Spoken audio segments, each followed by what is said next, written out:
Hello दोस्तों, नमस्कार, आदाब।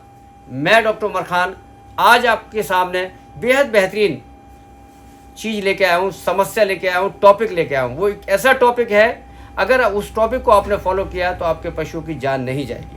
पशुओं में सबसे ज़्यादा मृत्यु, मौत, डेथ देखी जाती है गाय और भैंस में, वो है इम्पेक्शन ऑफ रूमन, गोबर का बंद।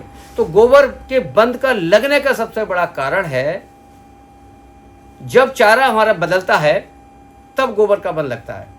90% केसेस गोबर के बंद के देखे जाते हैं मई और जून में। तो मई में ही सबसे ज़्यादा पशु नया भूसा खाते हैं। तो नए भूसे का शरीर पे क्या इफेक्ट आता है, इसके ऊपर मैं बोलने वाला हूँ कि नया भूसा पशु की जान को ले लेता है।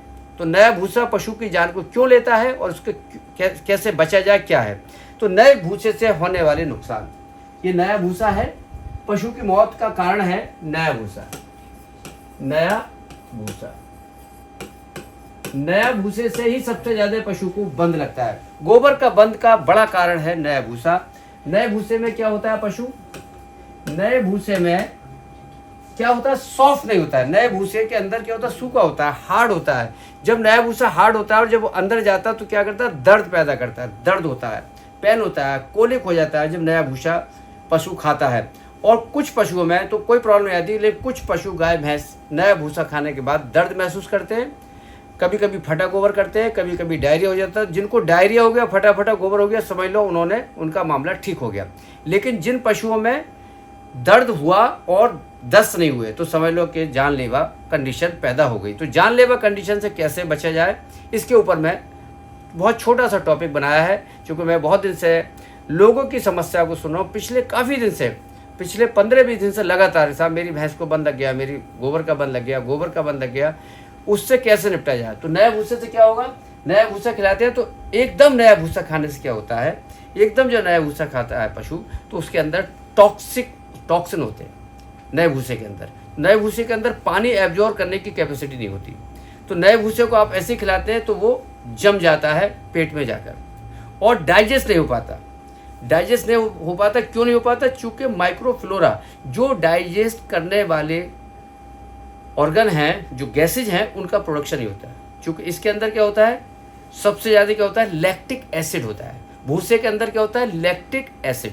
और लैक्टिक एसिड क्या करता है, जो नॉर्मल गैस बनती है, तो रूमन के अंदर,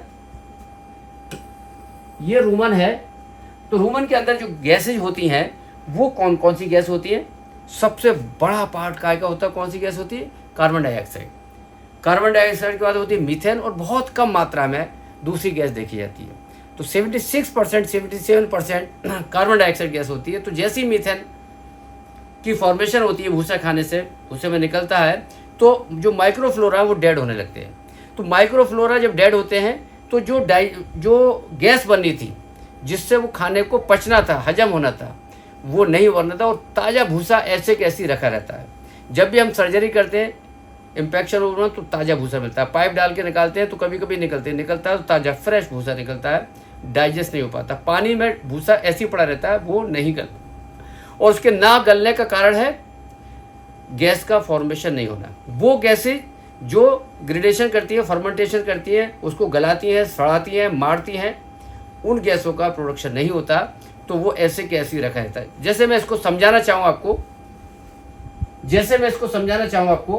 कि क्या होता है इसमें, दूध से दही का बनना। दूध से दही बनेगा। अगर आपको दूध में दही तभी बन पाएगा जब उसको थोड़ी सी गर्मी मिलेगी, थोड़ी हीट मिलेगी। अगर दूध को आप फ्रीज में रख दो तो दही नहीं बनेगा, क्योंकि जो माइक्रो ऑर्गेनिज्म है वो नहीं डेवलप हो पाएंगे, जो इसको कन्वर्ट करेंगे वो नहीं बन पाएंगे। ठीक उसी तरीके से जब नया भूसा चला जाता है तो जो उसको कन्वर्ट करते हैं, जो गैसें बन रही थी वो गैसें रुक जाती हैं और वो चारा नहीं पच पाता। तो जब चारा गैसें नहीं बनती हैं तो क्या होता है, टॉक्सिसिटी होती है। ऐसी गैसें बन जाती है जो जहरीली होती है। जहरीली गैस क्या करेगी, वो वहाँ से रूमन के थ्रू ब्लड में एब्जॉर्ब हो जाएगी, और जब ब्लड में एब्जॉर्ब हो जाएगी तो ब्लड में टॉक्सीमिया पैदा करेगी, और जब टॉक्सीमिया पैदा हो जाए तो डिहाइड्रेशन पैदा होगा, आँखें अंदर बैठ जाती हैं और पशु बार बार पानी पीना चाहता है। पानी तो पिएगा लेकिन चारा नहीं खाएगा। तो गैस ही नहीं बन रही। वो गैस जो बहुत लाजिम है, ज़रूरी है चारों को पचाने के लिए, तो ये इन्फेक्शन ऑफ रूमन के केस ही मिल रहे हैं। तो इन्फेक्शन के रूमन के केस को कैसे बचा जाए, कैसे उससे निजात मिले, तो नए भूसे को कैसे खिलाना है। तो 2 तरीके हैं नए भूसे को खिलाने से। तो मैं तो बता रहा हूँ नए भूसे से होने वाले नुकसान क्या क्या हैं। नया भूसा खाने के बाद सबसे पहले पेट दर्द होता है। नया भूसा खाने के बाद पशु का दूध कम हो जाता है। नया भूसा खाने के बाद पशु को दस्त हो जाते हैं। नया भूसा खाने के बाद पशु को बेचैनी होती है। तो अब नए भूसे को बगैर खिलाए तो काम चलेगा नहीं, नए भूसे को खिलाना ही पड़ेगा। जिस तरीके से हम नए गेहूं की रोटी खाते हैं, हमारे पेट में दर्द होता है, ठीक उसी तरीके से नए भूसा खाने से पशु के भी पेट में दर्द होता है। तो नए भूसे को पुराना कैसे किया जाए या उसको किस तरीके से यूज किया जाए, तो उसके 2 तरीके। नए भूसे को कैसे खिलाएं, नए भूसे को कैसे खिलाएं, नए भूसे का ट्रीटमेंट करना है। 2 ट्रीटमेंट है इसके, 2 तरीके हैं। नए भूसे को रिप्लेस कैसे करें, रिप्लेस करना है नए भूसे को पुराने भूसे के साथ रिप्लेस करना। तो पहला तरीका तो यह है कि जिनके पास पुराना भूसा है, पुराने भूसे को मिक्स करके खिलाएं।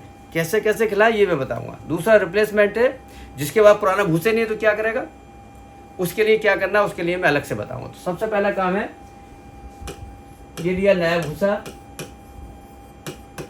ये लिया पुराना भूसा, आपके पास रखा हुआ है नया भूसा पुराना भूसा। नया भूसा आपने लिया 25% और 75% लिया पुराना भूसा। अब परसेंटेज में बता रहा हूं, आप इसको दूसरे में ले सकते हो। 25 किलो ये लिया और 75 किलो ये ले लिया।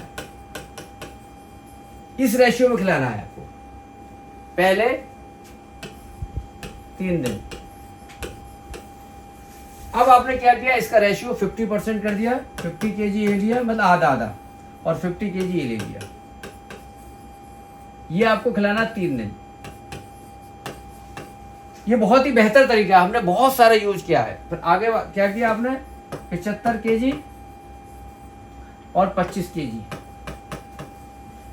ये भी 3 दिन। तो 3 और 3 6 3 9 दिन हो गए। 10वें दिन क्या करोगे आप, फ्रेश भूसा 100% 100 kg इसको खिलाइए और छुटकारा पाइए। फिर आपके पशु को गोबर से समस्या नहीं होगी। धीरे धीरे वो रिप्लेस होता चला जाएगा और वो माइक्रो ऑर्गेनिज्म जो बन रहे थे, जो गैसें बन रही थी, उस गैसों का फॉर्मेशन नहीं रुकेगा और आप इस चीज़ से बच जाओगे। एक तरीका तो है ये रिप्लेसमेंट करना, नए भूसे को पुराने भूसे से कैसे बदलें। 75%, 50%, 25% और फिर 100%।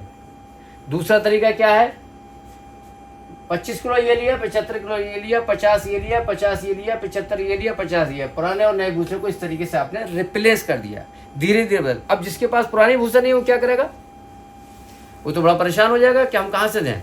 लोग हमसे समस्या करते हैं कि हम क्या करें। तो मैं आज बताना चाह रहा हूँ कि पुराने भूसे को ना होने के हालात में नए भूसे को कैसे खिलाएं। ये देखिए आपको नए भूसा खिलाने की तरकीब। अगर नया भूसा ही खिलाना पड़े तब क्या करें, इसका मतलब ये हुआ कि नया पुराना भूसा है ही ना हमारे पास, नया भूसा तो क्या करें। तो आपको कुछ नहीं करना, सिंपल सा करना है। आपको ये ड्रम लेना है, जो ड्रम होते हैं आगे ऊपर से काट दो, और इसके अंदर क्या करना है, आपको पानी भरना है और ऊपर से भूसा डाल देना है। और ये भूसा इसके अंदर डालने के बाद आपको एक भैंस के लिए, आप नॉर्मली 6 से 7 किलो 10 किलो भूसा खिलाते हैं। कितना भूसा खिलाते हैं एक भैंस को, नहीं पता तुम लोग को, हैं? 10 से 12 किलो भूसा खिलाते हैं। तो 10 किलो भूसे पर आपको 10 kg भूसा पे आपको 1 चम्मच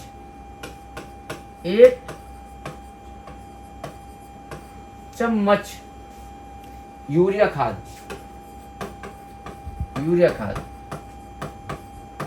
जो हम खेत में डालते हैं, वो इसमें डालोगे। 1 चम्मच का मतलब है 3 से 4 ग्राम, 5 ग्राम, मैक्सिमम 5 ग्राम, 10 ग्राम से ऊपर नहीं, एक भैंस के लिए।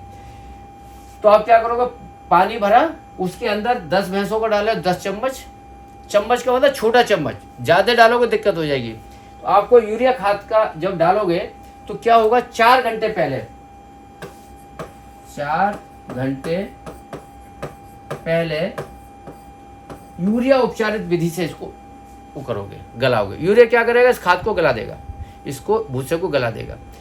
एक ड्रम लेंगे, ड्रम के अंदर आप पानी डालेंगे और पानी डालने के बाद भूसा डालेंगे, उसके ऊपर एक या पहले पानी लेंगे, पानी के अंदर यूरिया एक चम्मच यूरिया खाद डाल देंगे, उसके अंदर भूसा डालेंगे और फिर इसको 4 घंटे के बाद खिलाइए।